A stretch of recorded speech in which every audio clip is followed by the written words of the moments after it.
TorahBox.com pour la diffusion du judaïsme francophone vous retransmet un enseignement du Rav Ron Shaya.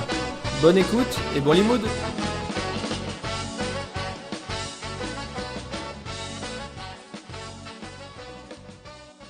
Alors moi je voulais savoir comment on fait pour motiver son cœur à faire tchouva et pas que son intellect, parce qu'intellectuellement tout le monde sait qu'il faut faire tchouva, enfin, on peut se convaincre, mais si le cœur il n'a pas envie de faire tchouva, on ne peut pas faire tchouva. Alors comment on fait pour donner envie au cœur de faire tchouva? En fait, ta question, elle est la question, avec le grand L.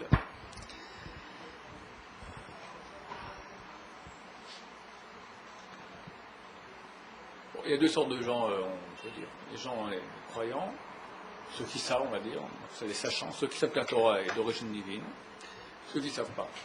Ceux qui ne savent pas, on les invite à faire un séminaire dans lequel on va démontrer rationnellement, de façon cartésienne totale, la véracité de la Torah. Point. Et après un séminaire, il a compris où il est dans une famille religieuse et il sait. Je sais que maintenant, Dieu existe, j'ai une mission. Il y a à la fin où j'ai réussi, où j'ai raté ma mission, ou plus ou moins, et le plus est mieux que le moins. Et il y a des bilans intermédiaires qui sont chaque année, les jours que nous vivons maintenant, les jours du bilan annuel. Et l'esprit, l'intellect comprend très bien la nécessité de réussir. Et on voit que bien qu'on a compris, au niveau de l'acte, au niveau de la réalisation, ça coince. Alors, il faut bien définir qui nous sommes et comment ça fonctionne un peu chez nous. On va voir où ça coince et après, quand on aura un bon diagnostic, on va essayer d'après de trouver la bonne ordonnance. L'intellect voit des choses.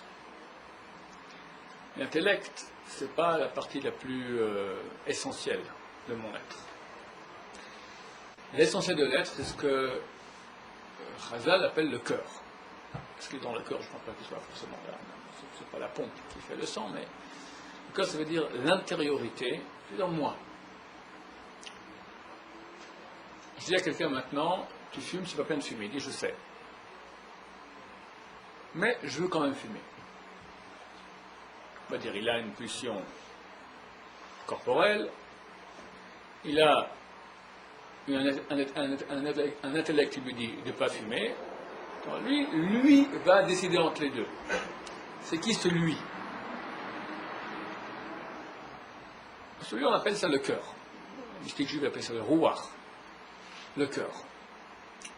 Le cœur, qu'est-ce que c'est? C'est en fait le dirigeant qui va recevoir les différents éléments, comme un directeur d'une boîte ou un général d'une armée. Tous ceux qui sont dans des postes de commandement, qu'est-ce qu'il doit faire? Il reçoit des éléments d'information, il les trie. Qu'est-ce qui est important? Qu'est-ce qui est moins important? Après, il reconstitue ça un bâtiment intelligent, une stratégie, et il commande.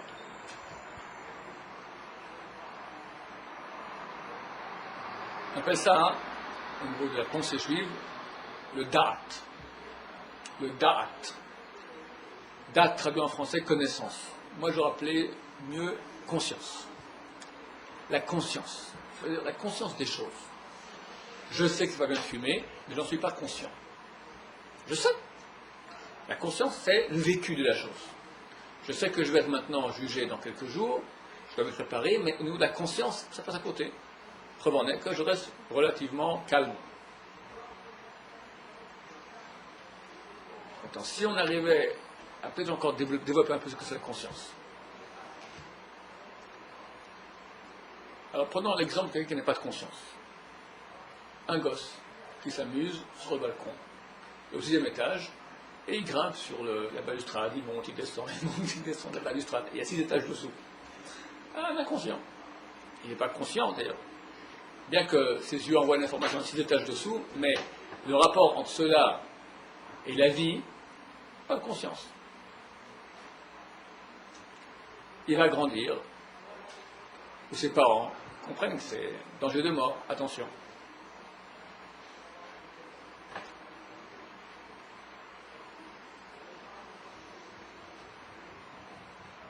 Qu'est-ce qui s'est passé?